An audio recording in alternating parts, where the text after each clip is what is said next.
Hello everyone, CL career academy के online platform पर आप सभी का स्वागत करता हूं। जेईई मेंस पीवाईक्यू सीरीज में हम सॉल्व कर रहे हैं इलेक्ट्रोस्टैटिक्स के क्वेश्चंस और इलेक्ट्रोस्टैट में हमारा टॉपिक है electric potential and electric potential energy. इस टॉपिक पर पार्ट 1 एंड 2 ऑलरेडी अपलोड कर चुके हैं हम। पार्ट 3 के क्वेश्चंस आज हम सॉल्व करेंगे। ये क्वेश्चंस भी बहुत अच्छे क्वेश्चंस हैं जिनसे आपका कंसेप्ट और एनहेंस हो जाएगा। ठीक है, अभी इलेक्ट्रोस्टैट का ये प्रोबेबली लास्ट ही वीडियो रहेगा। इसके बाद हम कैपेसिटर स्टार्ट करने वाले हैं। कैपेसिटर भी एक बहुत अच्छा टॉपिक है जिसके क्वेश्चंस लगाकर हमें कैपेसिटर का कंसेप्ट और स्ट्रॉन्ग करना है। देखिए, कैपेसिटर पर भी बहुत ज्यादा अच्छे लेवल के क्वेश्चंस बनते हैं, तो हमें नेक्स्ट वीडियो के लिए भी तैयार रहना चाहिए और इस वीडियो को अच्छे से देखना है। ठीक है, तो स्टार्ट करते हैं आज की क्लास। और उसमें फर्स्ट क्वेश्चन है, उसको हम रीड करते हैं। क्या गिवन है? गिवन है 4 equal point charges capital Q each placed in XY plane at 0 to 4 to 4 minus 2 and 0 to 0 minus 2 coordinates। Okay, 4 charges हैं जिनके कोऑर्डिनेट्स हमें गिवन है। Okay, the work required to put a fifth charge capital Q at the origin. और origin पर fifth charge place करना है, पांचवा charge origin पर प्लेस करना है और उसके लिए वर्क कितना करना पड़ेगा वो हमसे पूछा है। ठीक है, तो सबसे पहले स्केच करते हैं डायग्राम को।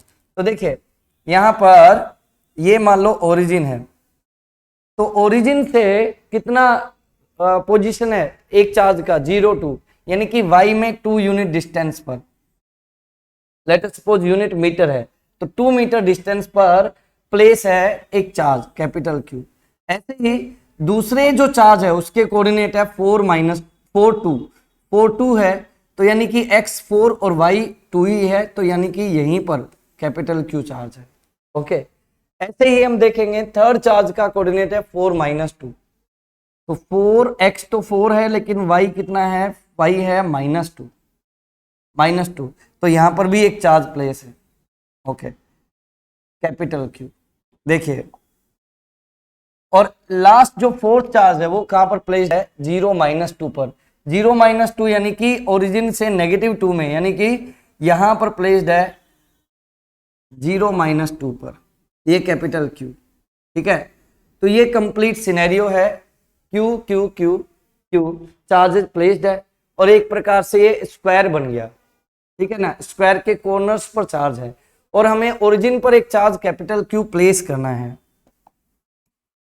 यहां पर कैपिटल Q चार्ज प्लेस करना है, तो कैपिटल Q को यहाँ पे रखने में कितना टोटल वर्क डन करना पड़ेगा वो हमसे पूछा है। कैसे सॉल्व करेंगे?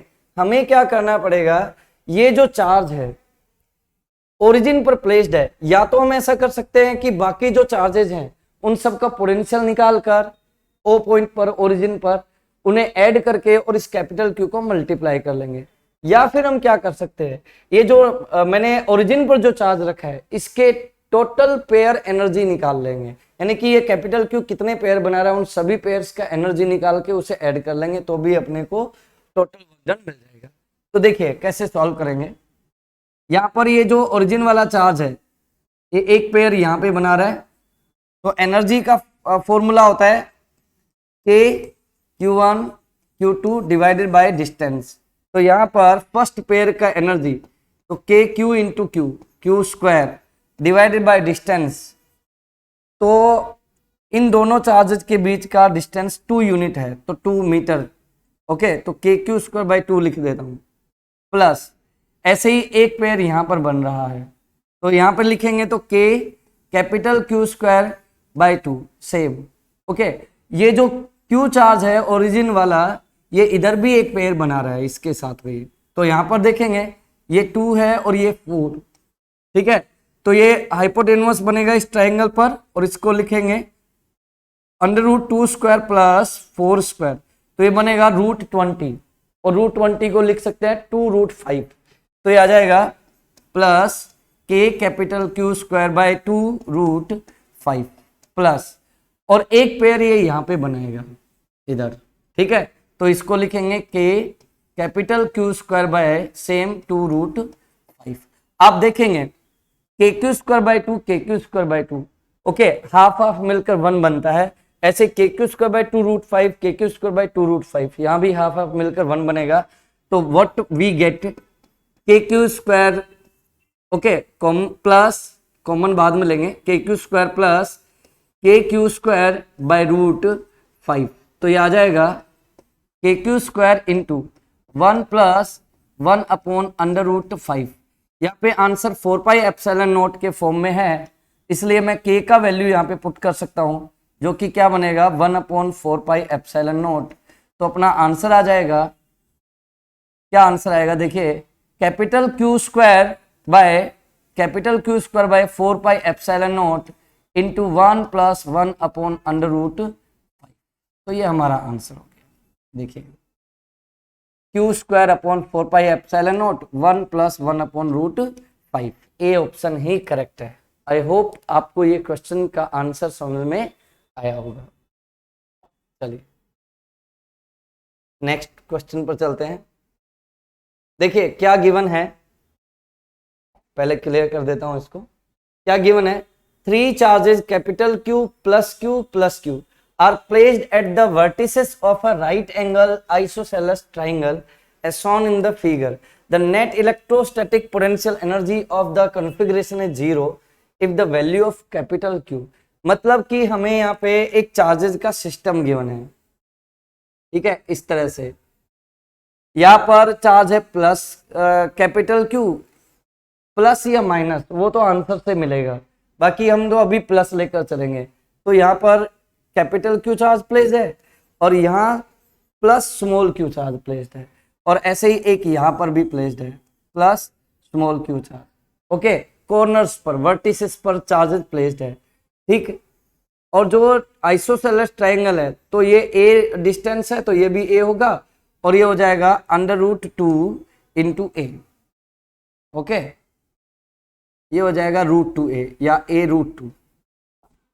चलिए अब हमसे क्या करना है, हमें यहाँ पर टोटल पोटेंशियल एनर्जी निकालनी है और उसे क्या करना है, सम करना है और 0 के इक्वल पुट करना है, क्योंकि गिवन है क्वेश्चन में if net energy is 0 then value of capital Q, यानी एनर्जी को 0 करके कैपिटल क्यू का वैल्यू हमें पता लगाना है। तो कैसे सॉल्व करेंगे देखिएगा, यहाँ पर पेयर एनर्जी निकालेंगे, हर एक पेयर का एनर्जी निकाल कर। तो देखिए फर्स्ट पेयर यहाँ पर बनेगा कैपिटल क्यू स्मॉल क्यू के बीच, तो Q स्मॉल क्यू के Q small Q divided by distance A, okay, एक पेयर दोनों स्मॉल क्यू चार्जेस के बीच बनेगा। तो देखिए प्लस के Q into Q square by distance A, एक पेयर बनेगा कैपिटल Q और इधर वाला जो हाइपोटेन्यूस के अलोंग है वहां पर, तो के capital Q small Q divided by a√2 equals to 0, sum किया और 0 के इक्वल पुट करा। तो अब बचेगा क्या, देखिए के क्यू अपॉन ए कॉमन आएगा, उधर 0 के दूसरी तरफ जाएगा 0 बन जाएगा, बचेगा क्या यहाँ पर कैपिटल क्यू, प्लस यहाँ क्या बचेगा स्मॉल क्यू, प्लस यहाँ पर क्या बचेगा क्यू तो बाहर निकल गया था ना, तो यहाँ बचा capital Q upon √2 equals to 0। Clear है।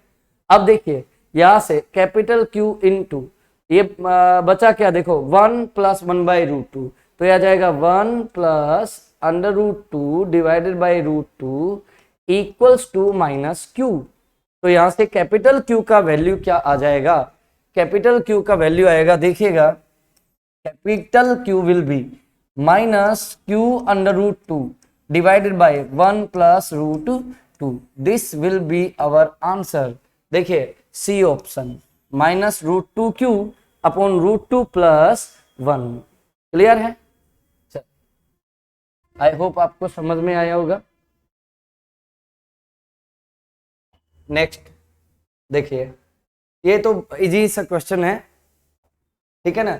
आपको क्या गिवन है, गिवन है ग्राफ में एक पोटेंशियल और डिस्टेंस ग्राफ है, पोटेंशियल और डिस्टेंस के बीच ग्राफ है। किसके लिए, हमें बस एक स्फीयर गिवन है, ठीक है, जिसका रेडियस है आर नोट। चलिए, और ग्राफ ऐसा है। तो बेटा ऐसा जो ग्राफ है ना, वो हमें किसके लिए मिलता है? स्फेरिकल सेल के लिए मिलता है। और किस क्वांटिटी के लिए? इलेक्ट्रिक पोटेंशियल के लिए। तो देखो, हमें पता है यदि मैं एक स्फेरिकल सेल यदि लेता हूं, या फिर स्फेरिकल चार्ज कंडक्टर यदि मैं लेता हूं, तो उसके सरफेस पर पोटेंशियल होता है कितना? कि चार्ज अपॉन रेडियस। मान ले इसका रेडियस कैपिटल आर है, इसके इनसाइड भी सेम ही पोटेंशियल होता है कि चार्ज अपॉन रेडियस। चार्ज होना चाहिए लेकिन इस तरह से। और आउटसाइड जो पोटेंशियल होता है ना, वो होता है के क्यू अपॉन स्मॉल आर। तो यदि पोटेंशियल और डिस्टेंस के बीच यदि मैं ग्राफ बनाता हूं, तो जहां पर small R equals to capital R, तो वहां पर पोटेंशियल जो ना वहां तक पोटेंशियल कांस्टेंट रहता है, सेंटर से लेकर और सरफेस तक पोटेंशियल कांस्टेंट, और उसके बाद डिक्रीज होने लगता है आर के रेस्पेक्टिव में। ओके, तो इधर पोटेंशियल इधर आर, और ये ग्राफ पोटेंशियल के लिए बनता है, और वही ग्राफ हमें गिवन है।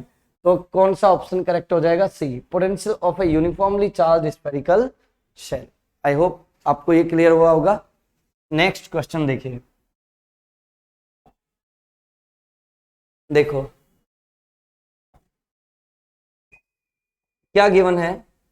3 concentric cell capital A, B and C of respective radii small a, B and small c, where A is less than B is less than C. Okay, हमें 3 concentric cell given है जिनके radii already given है। Surface charge density plus sigma minus sigma plus sigma. Okay, the potential of cell B, मतलब क्या given है? हमें 3 concentric cells given है, first, second और थर्ड। इन सब का सेंटर मान लो O है, इनर वाले का रेडियस है A, आउटर वाले जो मिड वाला है उसका रेडियस है B, और आउटर वाले का रेडियस है C। इस तरह से हमें 3 स्फेरिकल सेल गिवन है, उन पर सरफेस चार्ज डेंसिटी आउटर वाले पर प्लस सिग्मा, इनर वाले पर B प्लस सिग्मा, और जो मिड में है उस पर minus sigma surface charge density है। हमें करना क्या है? हमें बी पॉइंट पर पोटेंशियल फाइंड आउट करना है, यानी बी स्फीयर पर पोटेंशियल पता लगाना है यहां पर। ठीक है, तो कैसे सॉल्व करेंगे? तो देखो, बी पॉइंट पर पोटेंशियल यानी बी स्फीयर पर पोटेंशियल कितना होगा? तो जितने भी शेल हैं उन तीनों का ही पोटेंशियल यहां पर लेना पड़ेगा, और तीनों का पोटेंशियल लेकर उसे ऐड करना पड़ेगा। तो मान लेता हूं कि इनर सेल पर चार्ज है let us suppose Q1, mid cell पर चार्ज है लेट अस सपोज Q2, और आउटर सेल पर चार्ज है let us suppose Q3। Okay, अब देखिए जो बी पॉइंट है इन आउटर वाले के इनसाइड है, और इनसाइड उतना ही पोटेंशियल होता है जितना सरफेस पर।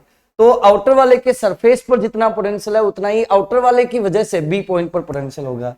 तो मैं लिखूंगा आउटर वाले की वजह से, तो KQ3 डिवाइडेड बाय उसका रेडियस विच इज C।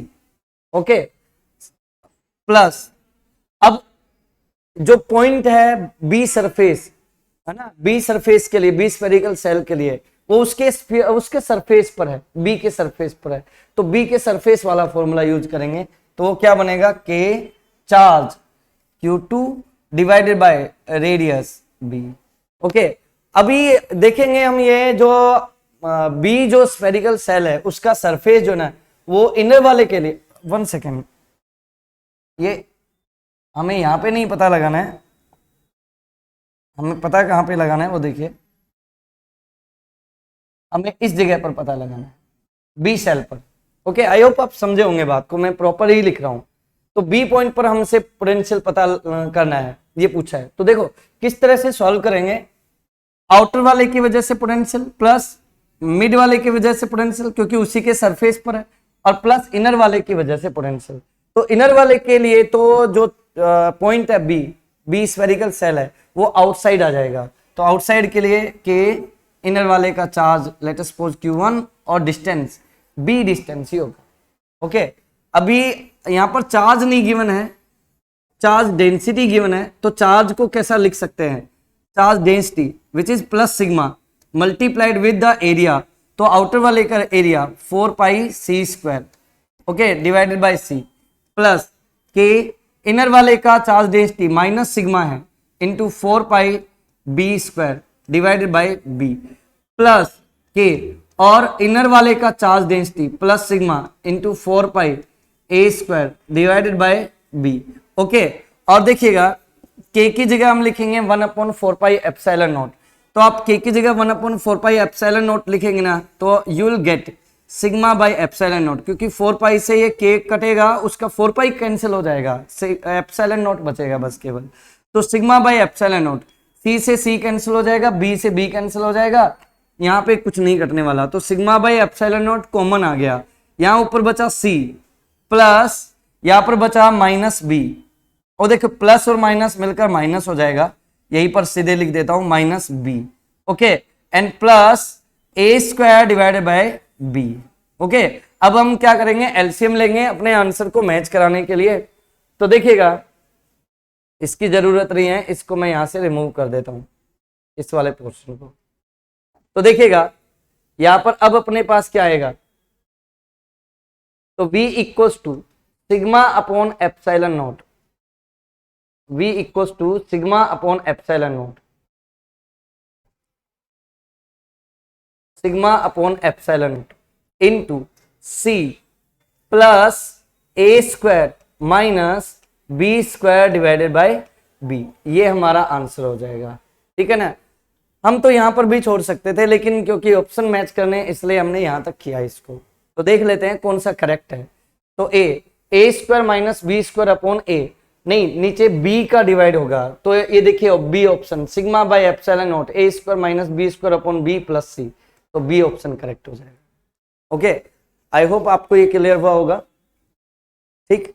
और फिर भी यदि प्रॉब्लम हो तो दोबारा देख लेना बेटा, बहुत अच्छे से समझाया मैंने। तो नेक्स्ट क्वेश्चन पर चलते हैं। देखिए, there is a uniform electrostatic field region, the potential at various point on small sphere centered at P in the region is found to vary between the limits 589 volt to 589.8 volt. What is the potential at a point on the sphere whose radius vector makes an angle of 60 degree with the direction of the field? तो देखो क्या given है, हमें potential difference given है delta we, potential difference given है delta we. तो delta we equal to होता है electric field into distance. Okay, delta we electric field into distance. तो यहाँ पे डेल्टा वी कितना है, तो देखो 589 और 589.8, तो यहाँ पे पोटेंशियल डिफरेंस गिवन है 0.8 इक्वल्स टू ईडी। तो यहाँ से हमें ईडी का वैल्यू मिल गया 0.8। ओके, चलिए आगे क्या बोला है उसने, potential at a point on the sphere where radius vector makes an angle of 60 degree. मतलब अब एंगल दे दिया अपने को, तो अब नया जो पोटेंशियल डिफरेंस होगा, late us suppose v dash, तो उसे हम लिखेंगे ed cos 60, ठीक है। cos 60 का वैल्यू क्या होता है 1/2, तो यहाँ से v डैश क्या, न्यू पोटेंशियल डिफरेंस। तो इनिशियल तो 589 है, लेकिन फाइनल क्या होगा, तो final potential minus 589 equals to ed का वैल्यू 0.8 और इनटू cos 60 का वैल्यू 1/2, ये कटेगा तो ये मिलेगा 0.4। और देखो v फाइनल फिर क्या हो जाएगा, 589 उधर जाकर ऐड होगा, तो 589.4 volt. This will be our answer. Okay, तो देखिए एक अच्छा क्वेश्चन था और करना भी चाहिए अपने को, इक्विपोटेंशियल सरफेस से क्वेश्चन है। चलिए नेक्स्ट पर चलते हैं बेटा। देखिए क्या गिवन है, हमें गिवन है potential of a charge distribution is given by, potential given है 30 minus 5z square, 30 minus z square, 30 minus 5z square for z less than equals to 1। Okay, मतलब जब z less than equals to 1 है तब potential का value क्या है 30 minus 5z square. Okay, अच्छा for z greater than 1, z का value यदि 1 से बड़ा है, इक्वल है, तो फिर पोटेंशियल गिवन है कितना 35 माइनस 10z, इस प्रकार से। ठीक है, हमसे पूछा क्या है, हमसे पूछा है if the potential is generated by a constant charge per unit volume rho naught, हमें डेंसिटी गिवन है rho naught, okay, which is spread over a certain region, then choose the correct statement. मतलब अपने को ये एक अच्छा question है, हमें ये पोटेंशियल का इक्वेशन गिवन है, डेंसिटी गिवन है, सरफेस मतलब वॉल्यूम चार्ज डेंसिटी गिवन है रो नॉट, ओके। और हमसे क्या पूछा है कि कौन सा ऑप्शन करेक्ट है यहाँ पर में। तो देखिए इसको किस तरह से सॉल्व करेंगे। देखो सबसे पहले हम इलेक्ट्रिक फील्ड निकालेंगे यहाँ। तो इलेक्ट्रिक फील्ड कैसे निकालेंगे, डिफरेंशिएट करके। We know E vector equals to minus dv by dr, तो यहाँ पे z के रेस्पेक्ट में करेंगे तो dz। तो देखिए माइनस, यदि हम फर्स्ट इक्वेशन को डिफरेंशिएट करते हैं तो 30 माइनस 5z स्क्वायर, तो ये हो जाएगा माइनस 10z, माइनस 10z, और ये माइनस भी है तो ये प्लस 10z आ गया। ये कब होगा इलेक्ट्रिक फील्ड, जब z का value less than equals to 1 है, ओके। z का value less than equals to 1 है तो इलेक्ट्रिक फील्ड होगा 10z, ओके। आगे देखिए, यदि हम 30 माइनस 10z को डिफरेंशिएट करते हैं तब हमें इलेक्ट्रिक फील्ड का अलग वैल्यू मिलेगा, और वो कितना मिला, देख माइनस dv बाई dz वही लिखना है, लेकिन इस बार वो कांस्टेंट मिलेगा, ओके, प्लस 10 वोल्ट पर meter for z greater than equals to 1। यानी कि यहां पर आप क्या नोटिस करेंगे, यहां पर नोटिस किया आपने कि इलेक्ट्रिक फील्ड जब z का वैल्यू 1 से कम है, z का वैल्यू लेस देन 1 है, तो इलेक्ट्रिक फील्ड का वैल्यू जो ना फंक्शन ऑफ डिस्टेंस है, डिस्टेंस का फंक्शन है। और जब हम z का वैल्यू 1 से बढ़ा लेते हैं, यानी आउटसाइड की बात करें, तो इलेक्ट्रिक फील्ड कांस्टेंट है। ऐसा नॉन चार्ज कंडक्टिंग जो सीट है उसमें होता है, ठीक है। तो देखिए ऐसा कुछ गिवन कंडीशन है, मान लो ये चार्ज सीट है, लेट अस सपोज, ठीक है, इस प्रकार से। तो इसके इनसाइड तो क्या है इलेक्ट्रिक फील्ड 10z, और आउटसाइड इलेक्ट्रिक फील्ड क्या है 10 है, ओके। तो हमें क्या करना पड़ेगा, यहाँ पर गॉसियन सरफेस यूज करके फिर सॉल्व करना पड़ेगा। तो गॉसियन सरफेस लेंगे, एक सिलेंडर, ठीक है, जिसका एरिया ऑफ क्रॉस सेक्शन मान लेते हैं a, और जिसका लेंथ है कितना 2z, z inside z outside, okay. अब अपने को करना क्या है, इसमें हमें क्या करना पड़ेगा, गॉसेस लॉ यूज करेंगे। तो देखिए गॉसेस लॉ, इस डायग्राम की इतनी नीड नहीं है अपने को, इसलिए फिलहाल के लिए इसको मैं रिमूव करता हूं। देखिएगा डायग्राम की नीड नहीं है। देखिए अब ये वाला इक्वेशन हमें याद रखना है। तो हमारे पास गॉसेस लॉ क्या कहता है, electric flux phi equal to Q upon epsilon naught. Charge की जगह मैं क्या लिख सकता हूं, चार्ज की जगह लिख सकता हूं डेंसिटी इनटू वॉल्यूम, ओके। और फाई क्या है इलेक्ट्रिक फ्लक्स, उसकी जगह लिखेंगे E into close integration area, okay, और in equals to density into volume by epsilon not.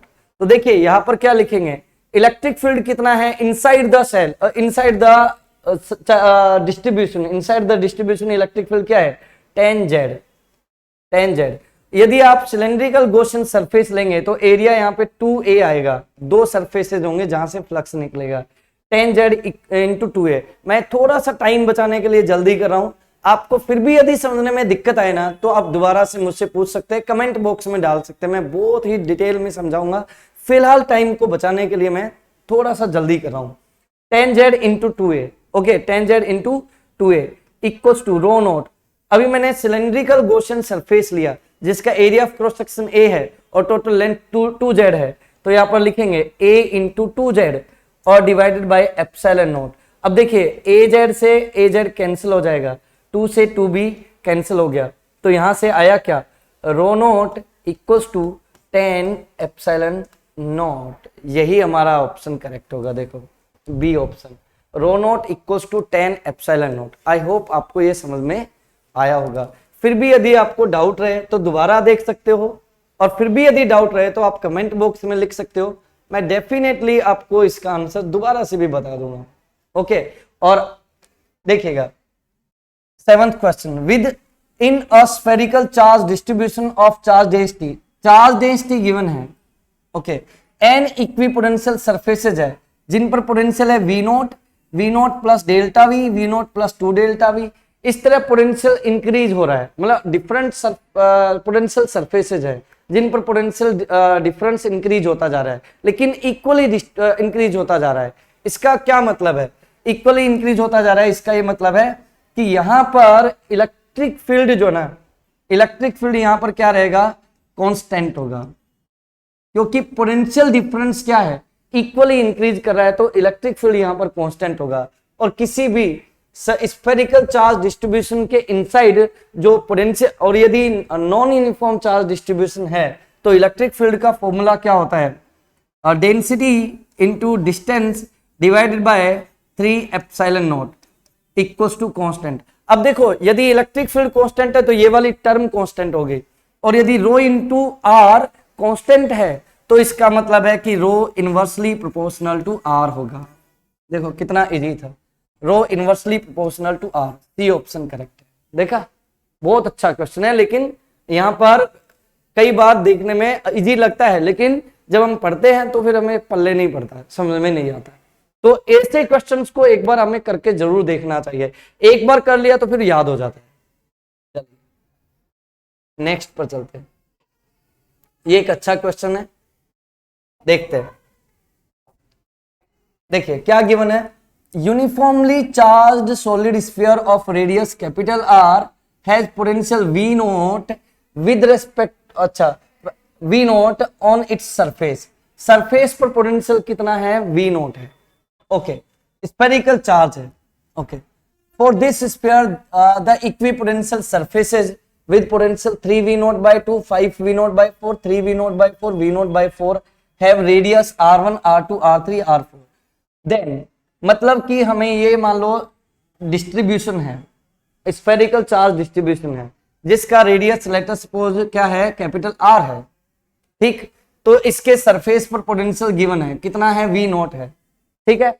अब हमें बोल रहा है कि इसके अंदर डिफरेंट इसके अंदर या बाहर डिफरेंट ऐसे इक्विपोटेंशियल सरफेसेज है जिनका रेडियस क्या है, r1 r, जिसका रेडियस है r1 r2 r2, ठीक है, रेडियस है r1 r2, okay, r3, okay, r4।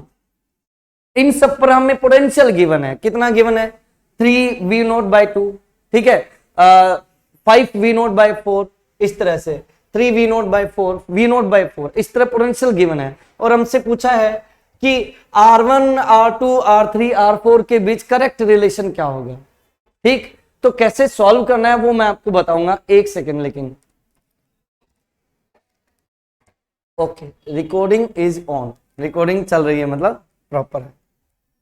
देखिए अब इसको कैसे सॉल्व करना है, तो स्फेरिकल चार्ज डिस्ट्रीब्यूशन जब होता है नॉन कंडक्टर के लिए, तो क्योंकि यहाँ पर पोटेंशियल सेम नहीं है, कांस्टेंट नहीं है ना इनसाइड, तो यहाँ पर हमें क्या करना पड़ेगा, जो हम नॉन कंडक्टर के लिए जो पोटेंशियल वाला फॉर्मूला यूज करते हैं इनसाइड, वो हम देखेंगे। देखो क्या होता है, V इक्वल्स टू, ये फॉर्मूला होता है K charge divided by 2r cube multiplied with 3r square minus small r square.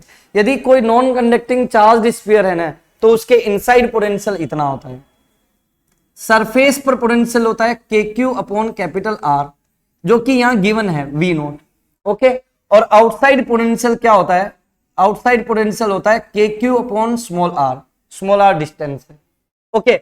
हमें इन्हीं फॉर्मूला का यूज करना है। तो देखिए मैं इधर से सॉल्व कर रहा हूं, आप ध्यान से सुनते रहना। देखिएगा फर्स्ट कंडीशन लेकर चलते हैं कि जब रेडियस r1 है, तो पोटेंशियल 3v नॉट बाई 2 है। तो r1 रेडियस पर, अभी देखो याद रखना कि किसी भी नॉन कंडक्टिंग चार्ज स्फीयर के लिए आप देखेंगे तो इनसाइड पोटेंशियल सेंटर पर सबसे ज्यादा होता है, ठीक है, और जैसे जैसे सरफेस की तरफ जाते हैं तो पोटेंशियल कम होता है, ठीक है, और उसके बाद पोटेंशियल और भी कम होता जाता है। इसका क्या मतलब है कि यहाँ पर देखो 3v नॉट बाई 2, यहाँ पोटेंशियल ज्यादा है, 4v not by 4 come, 3v naught by 4 और कम होता जाएगा। इसका क्या मतलब है, इसका मीनिंग है कि जब रेडियस r1 है तो 3v नॉट बाई 2 पोटेंशियल है, इसका मतलब हम इनसाइड है, तो इनसाइड वाला फॉर्मूला यूज करना है, ओके। तो हम लिखेंगे 3v naught by 2 equals to KQ upon 2r cube into 3r square plus नहीं माइनस, अब देखो स्मॉल r की जगह r1 लिखना है, R1²। ठीक, तो देखिए V नोट की जगह पर मैं क्या लिख सकता हूं, मैं मिटाकर लिखूंगा बेटा ताकि थोड़े स्पेस मेरे पास रहे। तो देखिए V नोट की जगह पर क्या लिख सकता हूं, मैं लिख सकता हूं K capital Q upon R।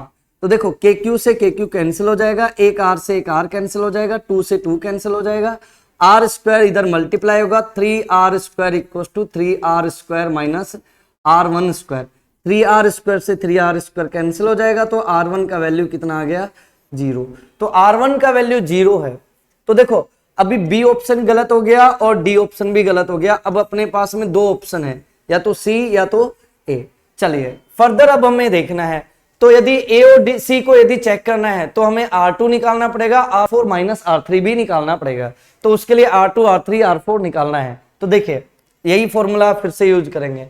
यदि 5V0/4 है यानी कि V0 से ज्यादा है यानी इनसाइड है, तो अभी भी इनसाइड वाला फॉर्मूला यूज करेंगे R2 रेडियस के लिए भी। तो देखिएगा 5V0, V0 की जगह मैं लिखूंगा अब की बार KQ अपॉन 4 तो ऑलरेडी है इसमें और divided by R equals to KQ upon 2RQ, यही वाला फॉर्मूला मैंने यूज करा है, इनटू 3R² माइनस अब की बार है R2²। तो देखिए KQ से KQ कैंसिल, R से एक R कैंसिल, 2 से 4 को कट करेंगे तो यह आएगा 5R²/2 equals to 3R² minus R2²। Okay, यदि हम इसको सिंप्लीफाई करते हैं तो 5R² equals to 6R² minus 2R2²।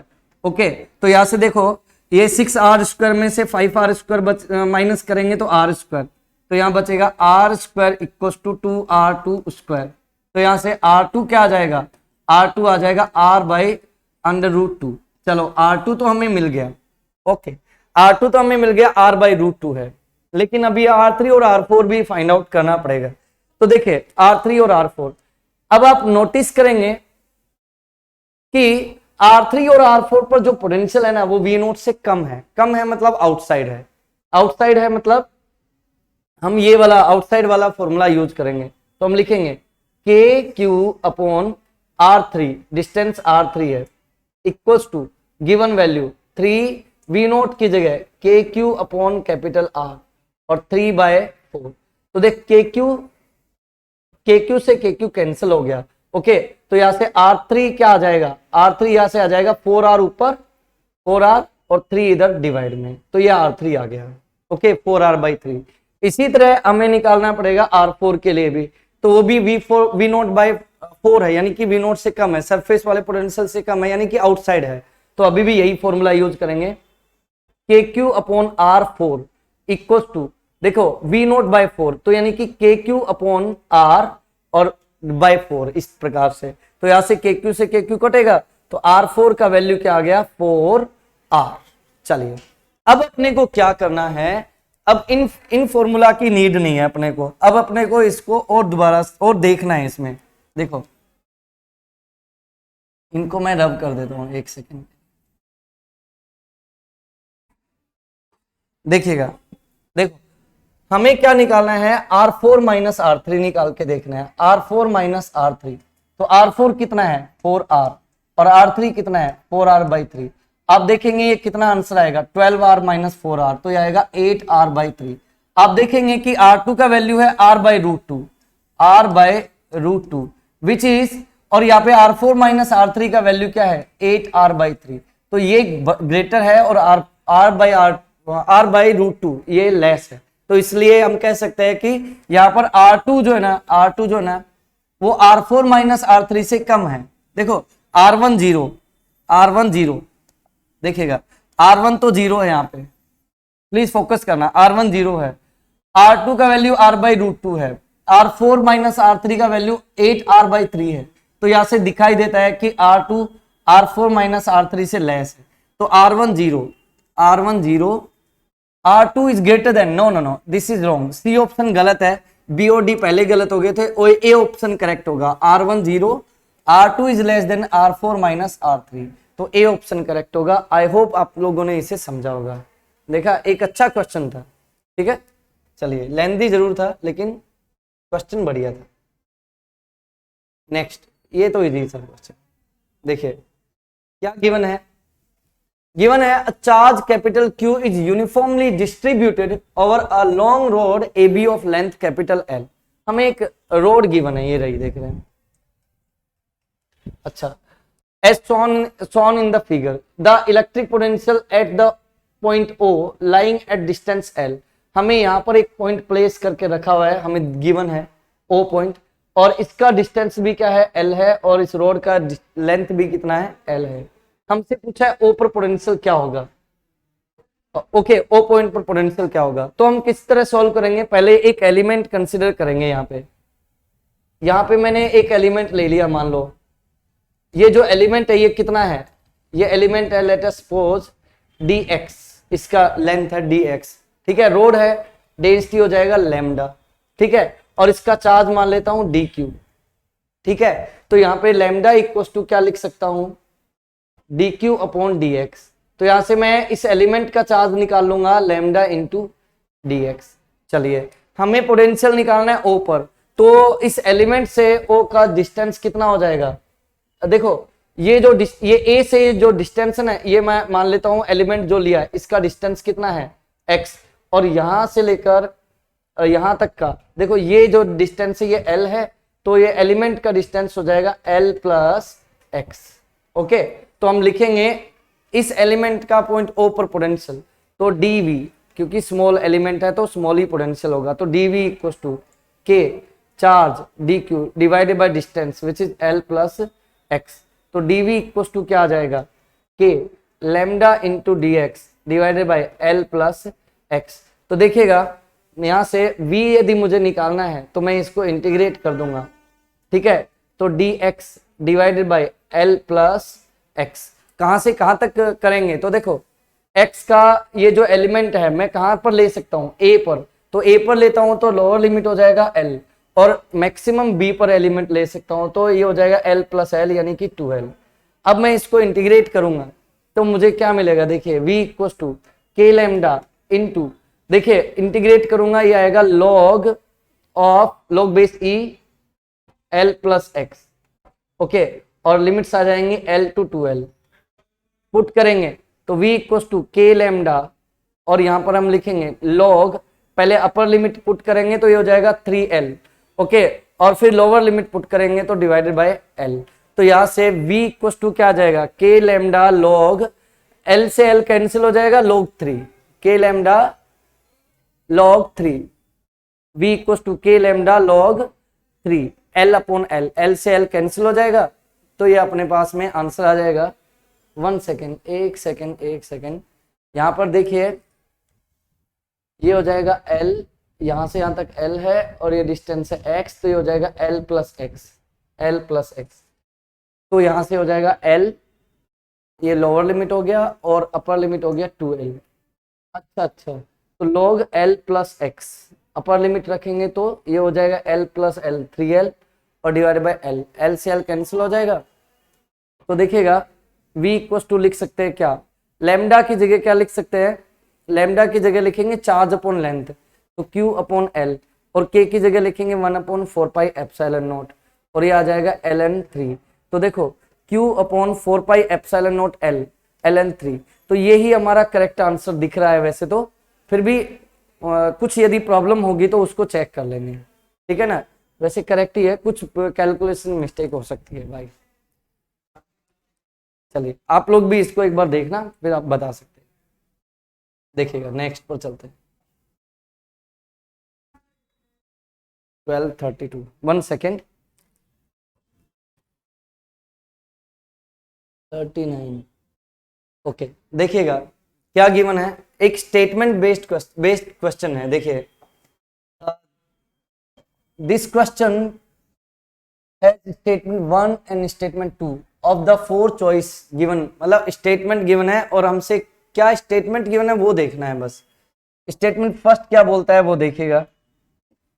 Statement first के according when a charge q is taken from the center of the surface of the sphere, its potential energy changes by q rho upon 3 epsilon naught। Okay, एक तो ये statement है।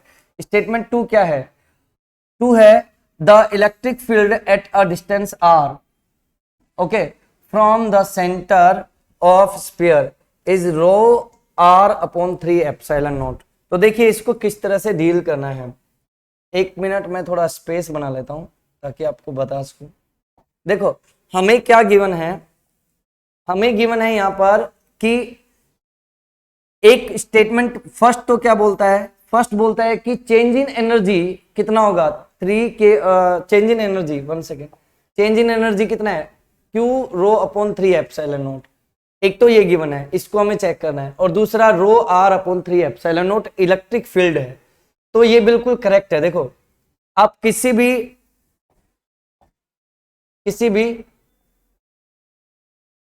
यहां पर देखिए, किसी भी यूनिफॉर्मली चार्ज स्फीयर को देखेंगे ना, यूनिफॉर्मली चार्ज स्फीयर को देखेंगे तो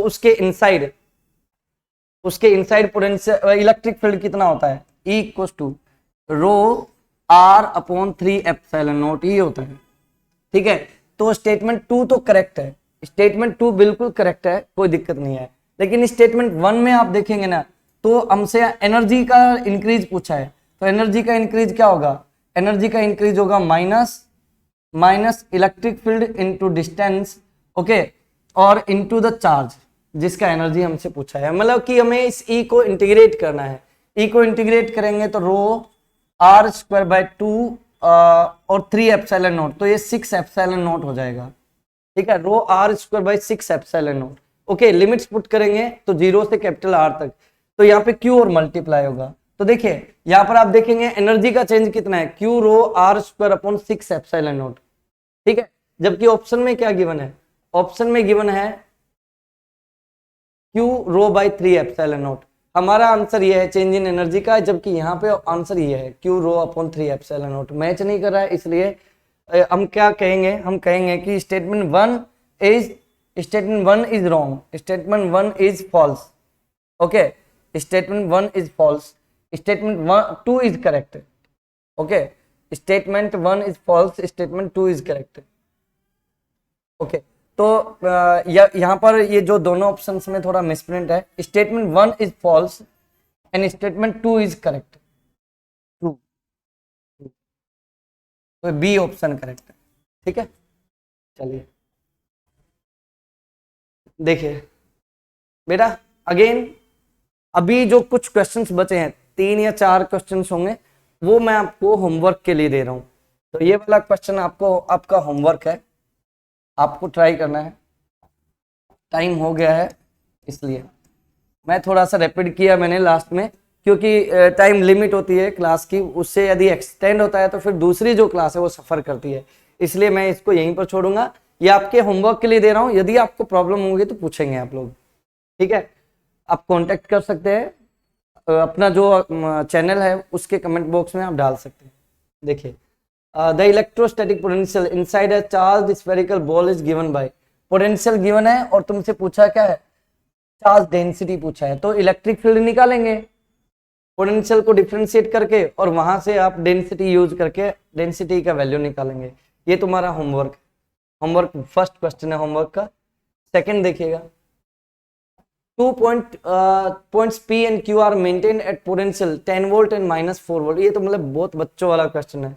अपने को पोटेंशियल डिफरेंस गिवन है, उसको चार्ज से मल्टीप्लाई करना है, तो अपने को क्या मिल जाएगा, वर्क डन मिल जाएगा। बहुत इजी, ये तो क्वेश्चन भी बहुत आसान है, ये भी तुम्हें ही करना है बेटा। नेक्स्ट फिर से स्टेटमेंट बेस्ड क्वेश्चन है, क्या गिवन है दिस क्वेश्चन, देखिए statement 1, for a charged particle moving from point P to Q, the net work done by an electrostatic field on the particle is independent of path। Electrostatic field जो ना वो conservative field होती है, तो उसमें work done जो ना path independent होता है, तो ये स्टेटमेंट करेक्ट है। और statement 2, the net work done by a conservative force on an object moving along a close loop is 0। Conservative force के लिए टोटल वर्क डन 0 होता है और पाथ इंडिपेंडेंट वर्क होता है, लेकिन इन दोनों में कोई कनेक्शन नहीं है। तो ट्रू दोनों है, लेकिन जो statement 1 and 2 both are true, but statement 2 is not the correct explanation of statement 1। तो यहाँ तो डी ऑप्शन हो जाएगा, ये तो आपको होमवर्क नहीं दे सकता इसको तुम्हें। 14th क्वेश्चन, इसमें भी वही गिवन है, पोटेंशियल गिवन है अपने को, और हमसे पूछा क्या है, इलेक्ट्रिक फील्ड डिफरेंशिएट करना है, ये भी होमवर्क क्वेश्चन है। बस दैट्स इट, यही थे। ठीक है जी, तो ये सारे के सारे क्वेश्चंस है। आई होप आप लोगों ने इसे एंजॉय किया होगा। Thank you very much. Last में थोड़ा सा फास्ट हो गया